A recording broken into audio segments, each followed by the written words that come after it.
जे माझ्या प्रशासनानं जवळपास 95% टार्गेट अचीव्ह केलेलं आहे आणि ट्रायल बेसवरती ज्यांचं आजपासूनच त्यांच्या खात्यावरती पैसे टाकणं सुरू झालेलं आहे. त्याच माध्यमातून तुम्ही सांगितले की पैसे जमावायला सुरुवात झालेली आहे आणि खऱ्या अर्थानं हे 17 तारखेपासून रक्षाबंधन दिवशी माननीय मुख्यमंत्री याची सुरुवात करतील आणि जवळपास 3 लाख महिलांच्या खात्यावरती हा 22 डायरेक्ट राज्य सरकारने सोयाबीन कापूस यासाठी अनुदान दिलं होतं 5,000 लोकसभेच्या निवडणुकीत. मात्र त्याला ई पीक जे आणले आहे त्या ई पिकीच्या आठवण बरेचसे शेतकरी वंचित राहत आहे.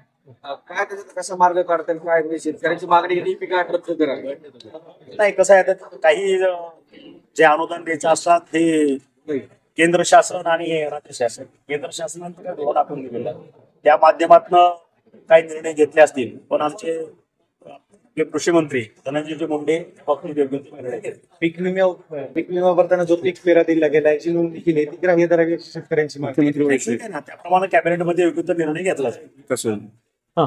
बोला. लाडक्या भाऊ योजनेचं मुख्यमंत्री कौशल्य विकासाच्या अनुषंगाने ते उपक्रमाची काय स्थिती आहे? आता त्याच्यामध्ये आजच्या भाषणामध्ये तेही तुम्हाला त्याचं उत्तर दिलेलं आहे.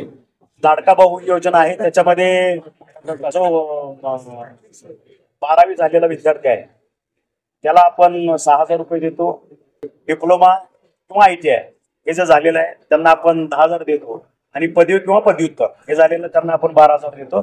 जवळपास 150 ते 200 लोकांनी अप्रेंटिसशिप स्वीकारलेले आहेत, ते रुजूही झालेले आहेत आणि आपल्याकडं आतापर्यंत अर्ज किती झाले सर? आपल्याकडे 8,000 टार्गेट आहे आणि 8,000 पैकी जर आता काय केले थोडा तांत्रिक अडचणी ऑफलाईन देण्याच्या काळात आम्ही निश्चित देऊ. ऑफलाईन करण्यासाठी 2 दिवसात नियुक्ती देण्यासाठी नियुक्त्या होतील. आणि दुसरी गोष्ट ह्या लाडकी बहिणीची योजना आल्यामुळे आणखी एक योजना आमची थोडी झाकली जाते. कृपया त्यालाही प्रसिद्धी द्यावी. कारण उच्च शिक्षण घेताना ज्या माझ्या माता भगिनींना मुलींना जो त्रास होतो फीचा, त्यांच्यामुळे शिक्षण कंप्लीट होत नाही.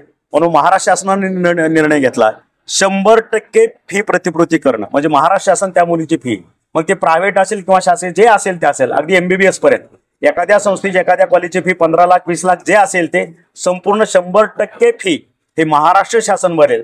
मला वाटतं हा ऐतिहासिक निर्णय महाराष्ट्राला त्यासाठीच पुरोगामी म्हटलं जातं. महिलांच्यासाठी असे अनेक धोरणात्मक निर्णय महाराष्ट्र शासनाने घेतलेले. सर, मुख्यमंत्री यांचा दौरा 29 तारखेला असेल, काय त्यांचे नाही, दौऱ्याची रूपरेषा आम्ही जे आतापर्यंत निर्णय घेतलेले गेल्या 2-2.25 वर्षामध्ये ते जनतेपर्यंत पोहोचवणं आणि त्या पद्धतीची कारवाई प्रशासनानं झाली की नाही याचा आढावा घेणं हा त्याच्यातला एक. भारतीय जनता पार्टी मेळावा घेणं, तसं शिवसेना ही विधानसभा दृष्टीने काही तयारी करते किंवा मेळावा घेते?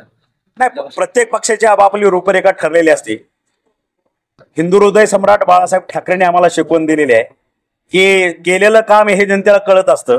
80% समाजकारणांनी 20% राजकारणाने कळतो. आमची ओळख शिवसेनेची ही समाजकारणासाठी आहे, राजकारणासाठी नाही. राजकारणाची जी भूमिका आहे ती जनता ओळखून आहे, त्याच्यामुळे जनता योग्य वेळी योग्य निर्णय घेईल. किती विधानसभेवर दावा असणार धाराशिवचे? हे बघा, शिवसेना पक्ष म्हणून मी अख्ख्या जिल्ह्यावरती दावा सांगणार, पण आमच्या ज्या मूळ जागा 3 आहेत त्याच्यातली एकही जागा मी सोडणार नाही. लोकसभेच्या वेळेस सुद्धा मी सांगितलं होतं माझ्या ज्या जागा आहेत त्या जागा कणखरपणे आम्ही लढणार.